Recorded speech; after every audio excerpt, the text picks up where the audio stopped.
Gold, trusted gold buyers. మీరు తాకట్టు పెట్టిన బంగారాన్ని విడిపించి ఈ రోజు ఉన్న మార్కెట్ ధరకు కొనబడను.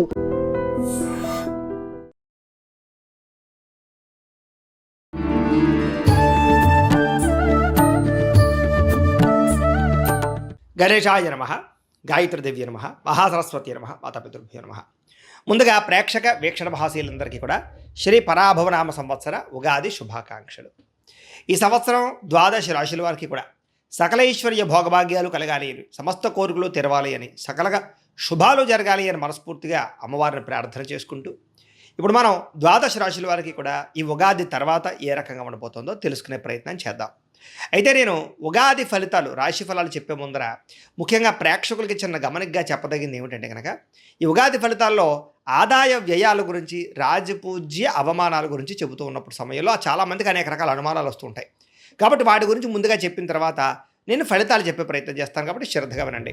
అయితే ఇందులో ఏంటంటే ముఖ్యంగా ఆదాయం 6, వ్యయం 12 అన్నాం అనుకోండి, చాలామంది ఏంటంటే భయపడిపోతూ ఉంటారు. ఏమంటే గురువుగారు, ₹6 సంపాదించి ₹12 ఖర్చు పెట్టేస్తామా, లేకపోతే ₹6 సంపాదించి ₹12 ఎలా ఖర్చు పెట్టగలవండి అని కొంతమందికి అనుమానం వస్తుంది. అంటే ₹6 సంపాదించిన మిగతా ఇంకొక ₹6 దాచుకున్నవి ఇవ్వచ్చు, లేకపోతే అప్పు తెచ్చైనా సరే ఖర్చు పెడతామని అర్థం. అంటే ₹12 ఖర్చు పెట్టేస్తావు సంపాదించి దానికన్నా. అది ఇల్లు కట్టడమో, వ్యాపారం పెట్టడమో, లేదా ఇంట్లో శుభకార్యాలు చేయడమో, ఇలాగేదో పెద్ద పెద్ద ఇన్వెస్ట్మెంట్ చేస్తారని అర్థం చేసుకోవాలి. అలాగే రాజపూజ్యం 4, అవమానం 8 అన్నాం అనుకోండి, గురువుగారు నలుగురేమో మెచ్చుకుంటారు, 8 మంది తిడతారని కాదు. అంటే దాని అర్థం తిట్టడం కాదు. అంటే ఒక నలుగురు మీరు ఎదుగుతుంటే సంతోషించే వాళ్ళు ఉంటే, 8 మీరు ఎదుగుతుంటే ఓరవలేని వారు శత్రువులు, లేదా నరదిష్టి నరఘోష ఎక్కువగా ఉంటుందని అర్థం చేసుకోవాలి.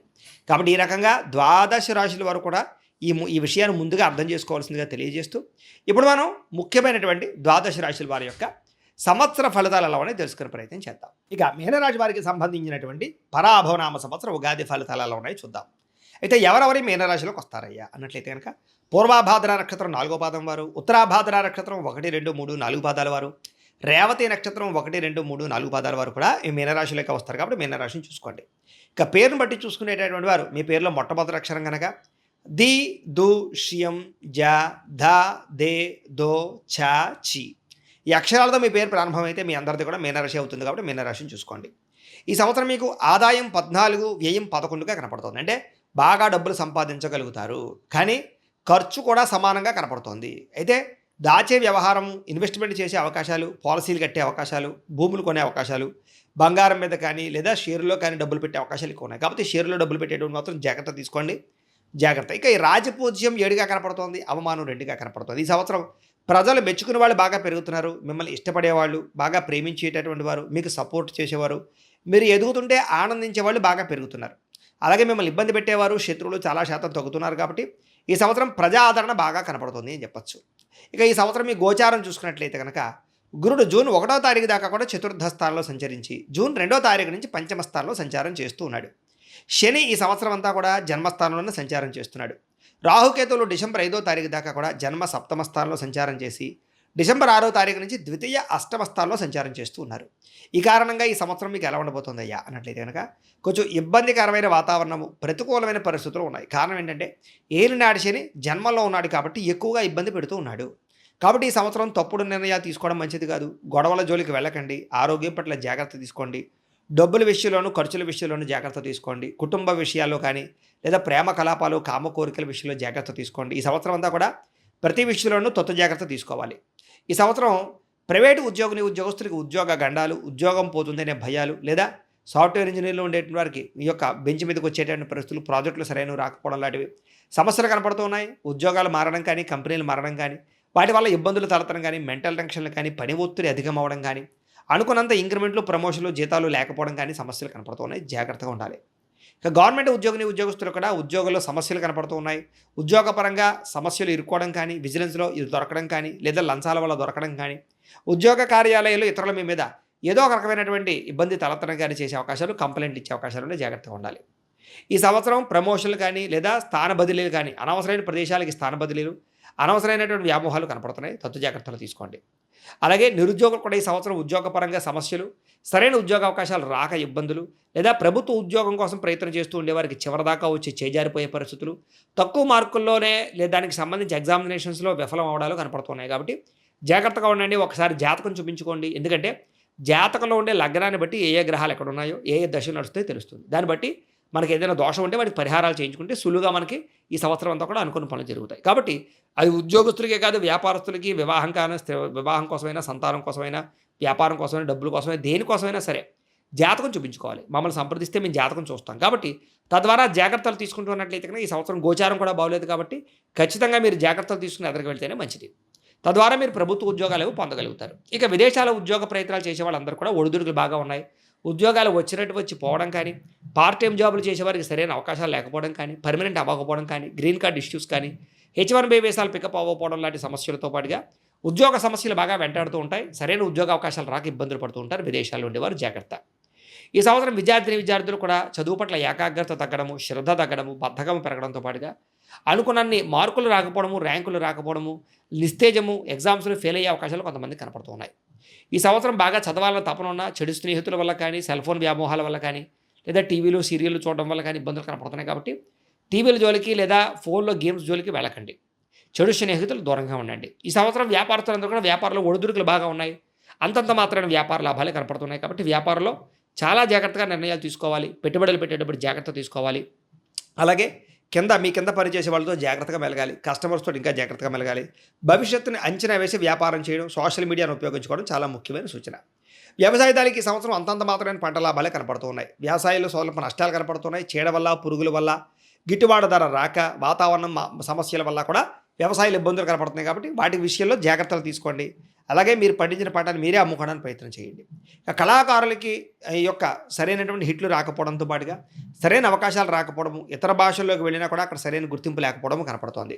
అలాగే సీరియల్లో నటించే వాళ్ళకి, అలాగే ఓటీటీ వెబ్ సిరీస్లో ఉండేటటువంటి వాళ్ళకి, వచ్చేటటువంటి వాళ్ళందరూ కూడా అంతంత మాత్రం గుర్తింపే కనపడుతోంది. అలాగే ముఖ్యంగా ఎవరైతే ఇన్స్టాగ్రామ్లోను, ఫేస్బుక్లోను లేదా ఈ యొక్క యూట్యూబ్లోను మీ కళను ప్రదర్శించి వీడియోలు పెట్టే వాళ్ళందరూ కూడా చేదు అనుభవాలు ఎదురయ్యే అవకాశాలు, కొంచెం ఇబ్బందులు కనపడుతున్నాయి. కాబట్టి కామెంట్స్ నెగిటివ్గా రావడం కానీ, లేదా సమస్యలు ఎదుర్కోవడం కానీ కనపడుతుంది. కాబట్టి తత్వ జాగ్రత్తలు తీసుకోండి. కాపీరైట్ విషయంలో ఎక్కువ జాగ్రత్తలు తీసుకోండి. రాజకీయ నాయకులకి ప్రత్యర్థుల యొక్క బెడద బాగా కనపడుతోంది. అలాగే ఎలక్షన్స్లో పాల్గొనే వారికి తక్కువ మెజారిటీతోటి ఈ యొక్క పరాజయం పాలయ్యే అవకాశాలు ఉన్నాయి. మంచి మంచి అవకాశాలు లేదా మంచి నామినేటెడ్ పదవులు వచ్చి పోవడం కానీ, ప్రత్యర్థులు మిమ్మల్ని ఇబ్బంది పెట్టడం కానీ, రాజకీయపరమైనటువంటి కుళ్ళు కుతంత్రాలకు ఇరుక్కోవడం కానీ జరుగుతుంది. కాబట్టి తత్వ జాగ్రత్తలు తీసుకోండి. ప్రజా వ్యతిరేకత ఎక్కువగా ఉంది కాబట్టి ప్రజల్లో బాగా మాట్లాడడానికి, ప్రజల సేవ చేయడానికి, ప్రజల దగ్గర అవ్వడానికి ప్రయత్నం చేయండి. భార్యాభర్తల మధ్య అనుకోని వివాదాలు, మాట పట్టింపులు, తగాదాలు, కుటుంబ సమస్యలు పెరిగిపోతున్నాయి. జాగ్రత్తగా మాట్లాడుకోండి. గొడవలు తగ్గించుకోండి. ఒకరి మీద ఒకరు అనుమానాలు పెంచుకోకండి. జాగ్రత్తగా వ్యవహారం చేయండి. ఈ సంవత్సరం ప్రేమికుల మధ్య కూడా అనుమానపు ఆలోచనలు, గొడవలు, విడిపోవడాలు, బ్రేకప్స్ కనపడుతున్నాయి. కాబట్టి ప్రేమికులు జాగ్రత్తగా ఉండాలి. కొత్తగా ఎవరైనా ప్రపోజ్ చేసినా కూడా మీకు రిజెక్ట్ అయ్యే అవకాశాలు ఎక్కువ కనపడుతున్నాయి. అలాగే ఇంట్లో మీ ప్రేమ గురించి చెప్పినా కూడా ఒప్పుకోకపోవడము, లేదా అనేక సమస్యలు, గొడవలు జరగడము, తప్పుడు వివాహాలు జరగడం జరిగే అవకాశం ఉంది. కాబట్టి తత్వ జాగ్రత్తలు తీసుకోండి. ఆచితూచి వ్యవహరించండి. ఈ సంవత్సరం వివాహ ప్రయత్నాలు చేసే వాళ్ళందరూ కూడా వివాహం విషయంలో ఆటంకాలు కనపడుతున్నాయి. సంబంధాలు కుదిరి ఆలస్యం అవడం కానీ, వెనక్కి వెళ్ళడం కానీ, సరైన సంబంధాలు రాకపోవడం, వచ్చిన దాన్నే కాంప్రమైజ్ అవ్వడం వల్ల ఇబ్బందులు కనపడుతున్నాయి. కాబట్టి ఖచ్చితంగా జాతకం చూపించుకోండి. పరిహారాలు చేయించుకుని వివాహం చేయించుకోండి. ఇక సంతానం కోసం ప్రయత్నం చేసేవారికి జాగ్రత్తగా ఉండాలి. న్యాచురల్గా సంతానం కోసం ప్రయత్నం చేసేవారికి ఆపరేషన్లు అయ్యే అవకాశాలు, IVF ట్రీట్మెంట్ చేసుకునే వాళ్ళకి, మెడిసిన్ వాడే వాళ్ళకి మిస్క్యారీల అవకాశాలు ఉన్నాయి. కాబట్టి జాగ్రత్త. ఈ సంవత్సరం విదేశీ ప్రయాణాలు వాయిదా వేసుకోవడం మంచిది. వీసాలు రిజెక్ట్ అవ్వడం కనపడుతుంది. విదేశాలు వెళ్ళినా కూడా అక్కడ వాతావరణం కలవక కానీ, లేదా ఉద్యోగ అవకాశాలు రాక ఆర్థిక ఇబ్బందులతో ఇబ్బంది పడే అవకాశం ఉంది. కొంచెం వాయిదా వేసుకోవడం మంచిది. ఈ సంవత్సరం కొత్తగా ఇల్లు కొనాలనుకున్నా మాత్రం అవకాశాలు బాగా కనపడుతున్నాయి. కానీ ధన నష్టం కనపడుతుంది. అలాగే తక్కువ ఖరీదు భూముల్ని, తక్కువ ఖరీదు గృహాలు, ఎక్కువ ఖరీదు కొనుగోలు చేసే అవకాశాలు ఉన్నాయి. లోన్ల విషయంలో జాగ్రత్త. పర్మిషన్ విషయంలో జాగ్రత్త. ఈ సంవత్సరం భూ క్రయ విక్రయాలు జరిపే విషయంలో జాగ్రత్త తీసుకోండి. అనవసరంగా భూములు అమ్మితే నష్టపోవడాలు, భూములు కొనేటప్పుడు లిటిగేషన్ భూములు కొనాలు, లేదా పెద్దల నుంచి సంక్రమించవలసిన భూములు రిజిస్ట్రేషన్ విషయంలో ఆటంకాలు కనపడుతున్నాయి. కోర్టు వివాదాలు పరిష్కారం అవ్వకపోవడం మీకు మనశ్శాంతి లేకుండా చేస్తుందని చెప్పచ్చు. కోర్టు వివాదాలన్నీ కూడా వాయిదా పడిపోవడం, లేదా తేలకపోవడం, లేదా అపజయాలు పాలయ్యే అవకాశాలు కనపడుతున్నాయి. ఆరోగ్య విషయంలో జాగ్రత్త తీసుకోండి. దీర్ఘకాలిక రోగాలు, మెడ నొప్పులు, నడు నొప్పులు, కాళ్ళ నొప్పులతో పాటుగా అనవసరమైనటువంటి శస్త్రచికిత్స అవకాశాలు కనపడుతున్నాయి. ప్రమాదాలు, వాహన ప్రమాదాలు ఉన్నాయి. జాగ్రత్తగా తీసుకోండి. ఈ సంవత్సరం బయట ఫుడ్ తినడం మానేయండి. మితాహారం తీసుకోండి. సమయానికి భోజనం చేయండి. రాత్రి తొందరగా పడుకోండి. అప్పుల విషయంలో జాగ్రత్త తీసుకోండి. మితిమీరిన రుణాలు మిమ్మల్ని ఇబ్బంది పెడుతున్నాయి ఈ సంవత్సరం. కాబట్టి అవసరమైతే రుణాలు చేయడానికి ప్రయత్నం చేయండి. ఈ సంవత్సరం రుణాలు అయితే మాత్రం మంజూరు అవుతాయి.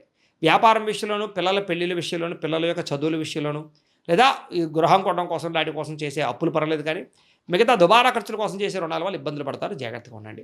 ఈ సంవత్సరం వాహన ప్రమాదాలు ఉన్నాయి, జాగ్రత్త. వాహనాల మీద దూర ప్రయాణాలు చేయకండి. అలాగే కొత్తగా వాహనాలు కొనుగోలు చేసేటప్పుడు, అమ్మేటప్పుడు, కొనేటప్పుడు జాగ్రత్త. తక్కువ ఖరీదు వస్తువులు ఎక్కువ ఖరీదు కొనుగోలు చేసే అవకాశాలు ఉన్నాయి ఈ సంవత్సరం. అలాగే నూతన వాహనాలు కొనుగోలు చేయొచ్చు. అయితే ప్రయాణాలు చేసే విషయంలో కూడా జాగ్రత్త తీసుకోండి. ఈ సంవత్సరం దూర ప్రయాణాలు, విహారయాత్రలు, తీర్థయాత్రలు చేయడానికి మాత్రం అవకాశం ఉంది. అలాగే కుటుంబ సభ్యులతో చేసే ప్రయాణంలో సౌఖ్యము, ఆనందము కనపడుతోంది. ఈ సంవత్సరం శారీరక కోరికలు, ప్రేమ కలాపాలు, కామ కోరికలు, బయట వ్యక్తులను కలవడాలు కనపడుతున్నాయి కాబట్టి అలాంటివి తగ్గించుకునే ప్రయత్నం చేయండి. లేకపోతే కనుక రిస్కులు కనపడుతున్నాయి ఈ సంవత్సరం. స్త్రీలకి అందం పట్ల ఆసక్తి బాగా పెరుగుతుంది. పరపురుష వ్యామోహం బాగా కనపడుతోంది. ఉద్యోగ వ్యవహారాల్లో బాగా ముందడుగు వేస్తారని చెప్పొచ్చు. కాబట్టి కుటుంబ కలహాలు, మానసిక అశాంతి, అనారోగ్య సమస్యలు, అలాగే కుటుంబంలో చిన్న చిన్న చికాకులు, భర్తతో సౌఖ్యం లేకపోవడము, పిల్లల వల్ల సమస్యలు కనపడుతున్నాయి కాబట్టి చాలా జాగ్రత్తగా ఉండాలి స్త్రీలు. ఈ సంవత్సరం మీకు అదృష్ట సంఖ్య 7గా కనపడుతోంది. కలిసొచ్చే వారాలు గురువారము, సోమవారము కలిసొస్తాయి. కలిసొచ్చేటటువంటి రంగు మీకు పసుపు రంగు, నీలం రంగు మీకు బాగా కలిసి వస్తుంది కాబట్టి వాటిని వినియోగించుకోండి. అయితే ఈ సంవత్సరం మీరు ఈ దోషాలన్నీ పోవడానికి చేసుకోవాల్సిన పరిహారాలు ఏంటంటే రాహుకి, కేతువుకి, గురుడికి, శనికి జపతర్పణ హోమాలు చేయించుకోవడము, గణపతి హోమము, లక్ష్మీ కుబేర హోమము, మేధా దక్షిణామూర్తి హోమము, నవగ్రహ హోమము చేయించుకున్నట్లయితే మీకు ఈ సంవత్సరం అంతా కూడా శుభప్రదంగా ఉంటుంది. అయితే ఈ జపాలు, ఈ హోమాలు చేయించుకోవాలని కుతూహలం మీకు ఉన్నట్లయితే కనుక మమ్మల్ని సంప్రదించినట్లయితే మా పీఠంలో ఉండే బ్రాహ్మణుల ద్వారా మీకు ఈ జపాలు, హోమాలు చేయించే ప్రయత్నం చేస్తాం.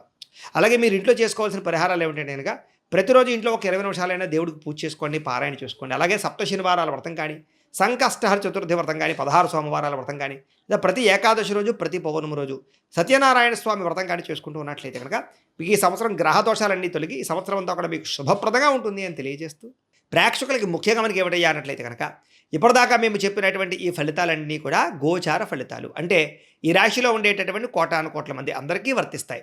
కాబట్టి ఆ రకంగా వినే ప్రయత్నాన్ని చేయండి.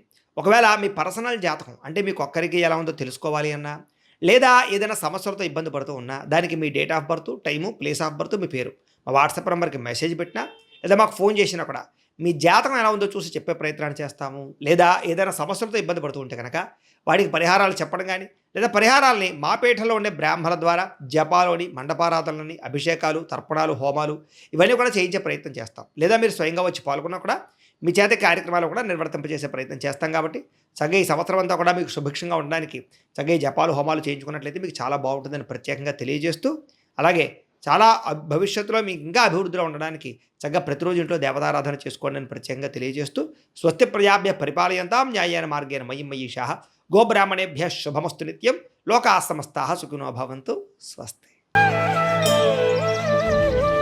తవ్వండి, తవ్వుతూనే శివలింగం. పరమాత్మకు జీవా సరే దాన్ని అట్లా కప్పేసేయండి, చూపించదండి. Krishna is there. మూర్తి పూజ కాదు, సాక్షాత్ బ్రజేంద్ర నందన భగవాన్ ఉన్నారు మూర్తిలో. ఏమీ ఆశించకుండా ఆరాధించే వాళ్ళు కూడా ఉన్నారా ప్రభుజీ? నిజమైన భక్తి అంటే మనకు తెలియదు కాబట్టి